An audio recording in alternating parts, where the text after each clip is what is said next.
Hello, my name is Richard Cuerden and I work for TRL, the UK's Transport Research Laboratory. We're owned by the Transport Research Foundation, which is a non-profit distributing company, which gives us a unique opportunity to act as the UK's independent transport research authority, really being able to invest in our own research, not just the research we do on behalf of other key clients, to help make tomorrow's future better. And today, the big challenge we're setting ourselves is to look at the zero carbon and zero deaths targets that are absolutely fundamental to the future. However, are they dreams or are they realistic? And if they are realistic, how are we going to make that happen? To join me in the discussion, I've invited two really important key people in this area, and I'd like them to introduce themselves. Claire. Good morning. So yes, my name is Claire Haigh. I'm Chief Executive of Greener Journeys, which is a sustainable transport group. We're focused on encouraging people to switch to greener travel choices. We specialise in quantifying the wider social, economic and environmental benefits of sustainable travel.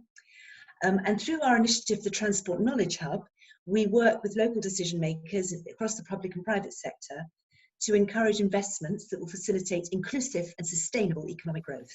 Claire, that's brilliant. Thank you very much for that introduction. And David Davies from PACTS. David.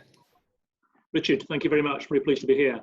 I'm David Davies, the Executive Director of the Parliamentary Advisory Council for Transport Safety, better known as PACTS. And despite the parliamentary bit in our title, we are not an official parliamentary body. We're an NGO or a think tank, a research group, but we are very much focused on Parliament, on government and key stakeholders rather than public, and trying to get across good practice, evidence-based research and policy in transport safety, rail, air and road, mostly roads, because unfortunately that's where most people get killed and injured. And although we're a small organisation in terms of staff, we have a fantastic network of members, member organisations, collaborators, partners, such as yourself, Richard, and increasingly, I hope, Claire. And so I think we do have impact. And I've been in this game a long time, if I can say that. You can probably see that. But I think now is possibly the most exciting opportunity I can think to have real change in my career. So looking forward to our discussion today. Thank you both very much. And Claire, perhaps I can start with you then, and we can sort of form the discussion around perhaps where we are today. How much progress are we making in the UK towards decarbonising transport? Well, it's a big challenge. The reality is, the sad reality is, it's a very big problem, and unfortunately we haven't made much of a dent in it. Since 1990, there's been a small reduction, 3% of overall greenhouse gas emissions from transport. But since 2013, emissions have actually gone up. They're 4% higher than they were in 2013.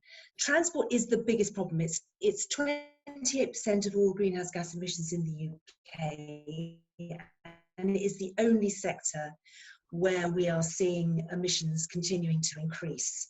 It's a big problem, not just in the UK, very, very big problem. And road transport is the big lion's share of that. 90% of those emissions are road transport. So we've got a big job to do, a big task on our hands. Claire, thank you. And you rightly say, I mean, transport's the largest sector of emitting greenhouse gases. And are we in the UK doing better than other countries, or is there anything we could be learning from other countries? Is there any sort of underlying trends that perhaps explain why transport is continuing to be such a high emitting sector and not being reduced such as other sectors? Yeah, we're not unique in the UK, is the first thing to say. I mean, transport is the fastest growing source of global greenhouse gas emissions, and it is rising demand in most instances for car and van travel, and it is causing a big part of that.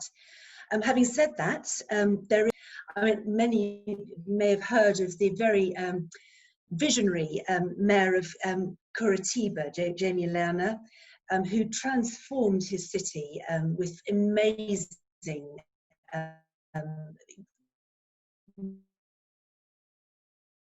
really far-sighted, visionary, in integrating. He was an architect, I think, by background, and integrated the whole of the city. Big, big role for pedestrianisation, express bus. It's one of the gold standards. You've got other areas, like Amsterdam, obviously, very good on walking and cycling. 2/3 of trips in the wider metropolitan area are walking and cycling. So that's another example of somewhere where there's something to learn. But I think I could go on listing examples, but I think that the thing that underpins all of it is we all battle with the same problem to varying degrees, which is inbuilt, I'm afraid to say, car dependency, where we've created a problem that we now really are struggling to tackle in the context of the imperative to reduce emissions. Claire, thank you very much. And that kind of car dependency is a really good link, perhaps, for David. And David, for me to ask you, how much progress we're making in the UK to prevent road collisions and injuries? And because I just know that cars are involved in the vast majority of the injuries that we see on our road. Well, Richard, I mean, you're absolutely right. Cars are involved in 80% of deaths on the road, so they are fundamental to tackling it. There was a big drop in road deaths in the UK and in many countries back in the last recession, 2008-09. But since then, in the government's terms, numbers have plateaued, which means actually we've made little absolute progress in reducing the number of road deaths.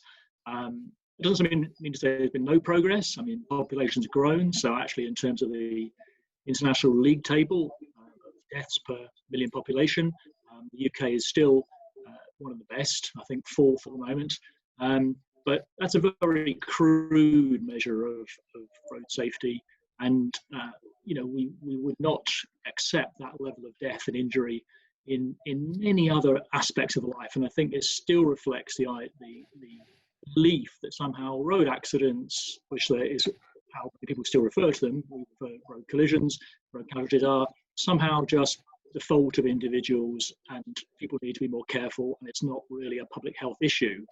And obviously we're very conscious of public health at the moment with coronavirus, but we've also grasped that nettle with thinking about obesity and emissions and obviously climate change. So, this is not a private problem. This is something that society needs to grapple with. We're looking at about 1,800 deaths a year in the UK, plus over 30,000 serious injuries. So it's a major demand on the NHS at the moment, when they need to have all their resources available for other priorities, obviously COVID and so forth. So, there's been progress. That there are some good projects going on, but we haven't had the overall level of ambition and achievement which has been in previous years. Thank you, David. And I guess you explained within your answer there that if the UK is doing comparatively well compared to other countries, but I guess from whether we're 4th, 3rd, or even 1st in a table of how well we're doing by the number of road deaths per mile travelled or that sort of thing, there's still a long way to go for everybody to get to zero. So, and the same is obviously true for carbon reduction. However well we are doing, there's an awful long way from the hundreds of megatons of carbon we're producing and from the thousands of lives that we're seeing year on year lost on our roads. So I guess that takes us to the key part of the discussion, really. And it's to Claire and David, this question, and I'll try and help out too, is what given that current progress, which I think we're saying is at best, flatlining at the moment, what do we need to do different to actually be thinking about zero, and that not just to be a dream or at worst sort of political jargon? What are the next steps? Claire, perhaps you might want to join in and start with the carbon. Yeah, so from that sort of carbon perspective, we have to start. This has to be core government policy. So, I think historically, carbon reduction is being sort of environment, energy. This is absolutely mainstream. It has to go. We need a whole systems approach to decarbonisation. That's the fundamental, because everything connects, and you can't, the whole system of taxation, fiscal measures, the wider ecosystem that we operate within for our wider economy. every part of that in some way has to be is relevant. We need to reduce energy demand. I mean, that's, I think the International Energy Association calls demand reduction as the first fuel.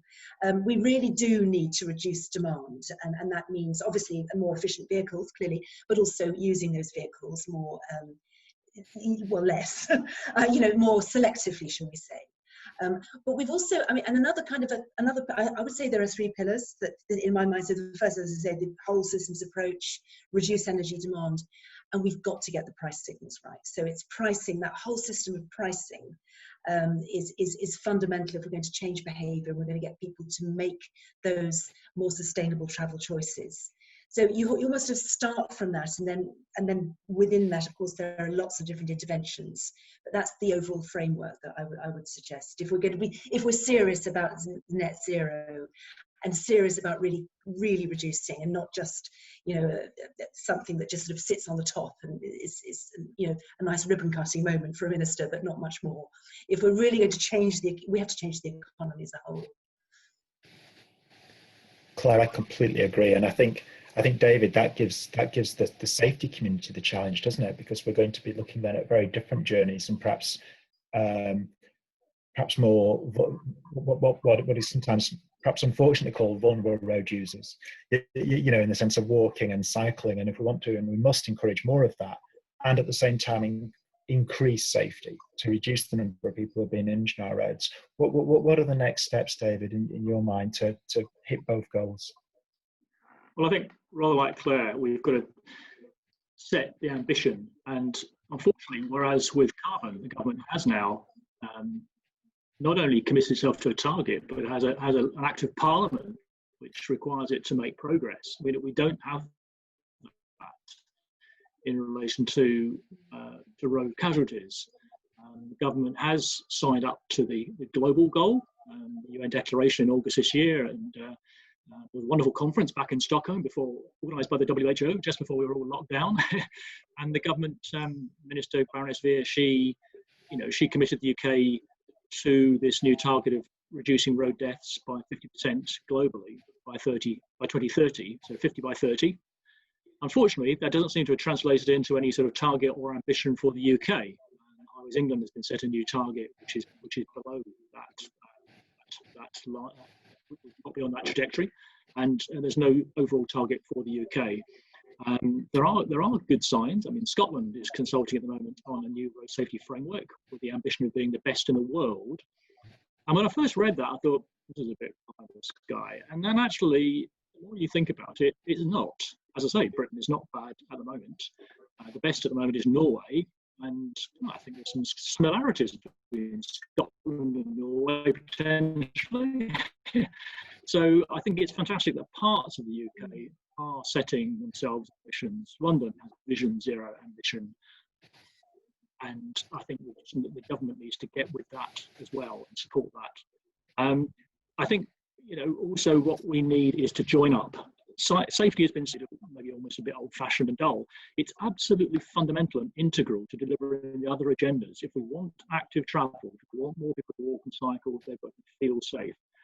If we want to reduce carbon, we're not going to get rid of the car. We're a long, long way from that. But we've got to try to moderate car use, car demand, and also we need to join up the vehicle safety standards with environmental standards, so cars are clean and safe and not emitting greenhouse gases. And I am worried that we are seeing an increasing trend towards large cars, which are not most fuel efficient, even if some of them are electric or hybrid, which are not good for safety, frankly, not good for safety of the vulnerable road users anyway, and then they're not good for the environment, not good for parking.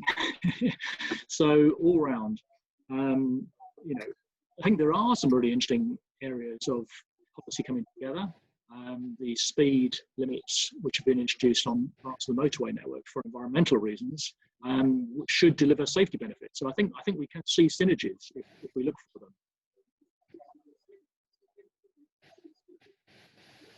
David, thank you. And that's a really good summary. I share the sort of the view that we have these high level targets. So net zero UK carbon by 2050, zero harm in Highways England's language, so no people killed or seriously injured by 2040, Vision Zero for transport for London. As you said, David, Scotland reviewing Vision Zero. Lots of really interesting things going on in the safety and carbon reduction areas, but a real gulf in terms of how that's going to be delivered. My personal view is if we don't have a target and we don't put measures in place to measure and evaluate progress, we're not going to learn how to improve upon that. And I see that as a real challenge for the government at the moment. And perhaps Claire, I don't know, you might want to talk about this. I think David was highlighting on it in terms of the way that these policies can be siloed within governments and within agencies. And so perhaps they're treated differently rather than a whole system as transport is really. Claire. Yes, absolutely. And in fact, if I may just pick up a couple of points before coming on to that David made, really wholly agree. There is one very key point that a couple, with regards larger vehicles, there's the safety angle, but the rise in SUVs. What we've been seeing is new car emissions, having been going down, have lately been going back up. So I just wanted to highlight that because it's a really crucially important point that larger cars are one of the big problems that we're having with emissions stubbornly not going down. The other point I did want to make is just to another angle. Of course, the Scottish Parliament voted unanimously to commit Scotland to net zero emissions by 2045 last year. A real success story that needs to be highlighted is that Scotland has reduced its overall greenhouse gas emissions by a third over the last decade, more than any other part of the UK, and importantly, more than any other G20 nation.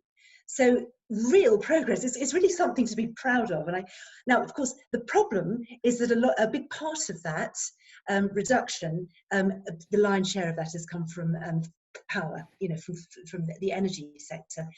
Unfortunately, transport emissions are stubbornly as high and as big a problem in Scotland as anywhere else.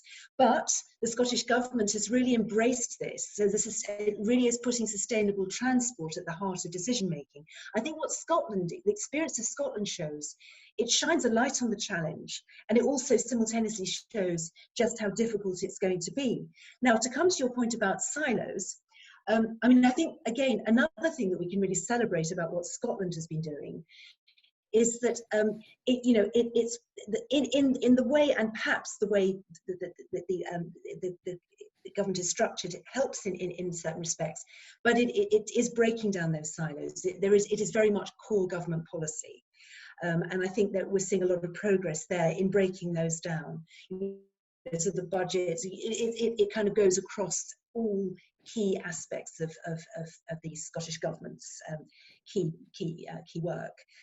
So we are seeing big progress, but it's a journey that we're all on, and we all, and I think, again, to echo a point that David made earlier, or maybe perhaps it was you, Richard. I mean, we have also got to celebrate the fact that we are the first the first country in the world to have had a Climate Change Act in 2008.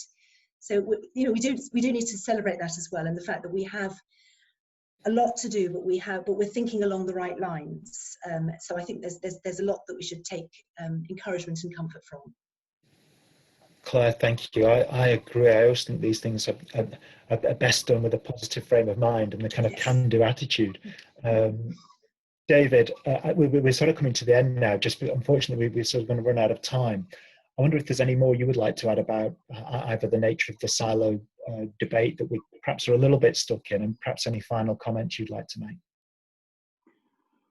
I think my final comment will be that, as I started out with, I think this is a really exciting time and opportunity. I mean, the coronavirus is a dreadful experience, dreadful pandemic, and people have lost their lives. But there is now a real imperative to change, to have healthier cities, healthier lifestyles, and people don't want to go back to the old, system before. There is a new agenda, a new normal, And I think it's absolutely essential we seize that opportunity. So we need to build our cities to make them safe for walking, cycling, and enjoying life outdoors and so forth. We need to support public transport, so it's absolutely there, because without public transport we will become a car-based society even more, and that will be a disaster. And public transport also involves people walking and cycling to the station and so forth. And then there's a whole series of sort of new challenges with Brexit. It's essential that we commit to the safety regulations, which you know great about, that have been developed for Europe, and the UK has really got to commit to implementing those, because there are big benefits for casualty reduction through the new vehicle safety standards that should be coming in the next couple of years. So it's going to re-engineer our city streets, safer vehicles. We need a road collision investigation branch, and the work is underway on that. And we need to join up with the environmental agendas, the health agendas, the air quality agendas, all those sort of things. Thank you, David. David, it's a really, really good starting list. Claire, what would your final remarks be? So you might expect me to say this, but I think we do need to see a massive shift from private transport to public, shared and active travel. I would agree with everything that David was just saying. I think we want to really capitalise on some of the changes that we've seen through the pandemic, where more home working. We need to build on that. There's a case for investing that 27 billion road budget on broadband, actually making it easier for people to work from home. Of course, we are going to see more and more online shopping, so we absolutely need a more efficient system for freight and logistics. That's fundamental. We're going to be just seeing nose-to-tail traffic gridlock, and of course, nose-to-tail traffic emissions increase fourfold. I mean, we've really got to keep traffic moving. And I think in terms of planning, we have a housing crisis. We know that. We have to make sure that we don't repeat the mistakes in the past. We have got to build sustainable transport as part of any new development. We have to absolutely ensure that it's integrated, that we're not just building in more congestion and pollution for the future. So that's a really important foundation that we need to ensure that we get right. Claire, David, I could continue this conversation for much longer. Thank you so much for your time. And I think to conclude, I think we're all in a very broad agreement that it's the time for pretty radical change. Not least with actually thinking about demand for transport, and certainly the nature of that transport for goods and for people is going to have to change fundamentally to what we've been used to in the past. And we're going to have to think about a world changing at a rate of change perhaps that we've never had to do before, because if we don't change very quickly, we're not going to be at zero by 2050 or zero carbon by 2050 or zero harm by 2040. And those are targets where we have to see the needle start to shift really quickly. It's been an absolute pleasure speaking to you both. Thank you so much. And we look forward to taking any questions. Thank you very much.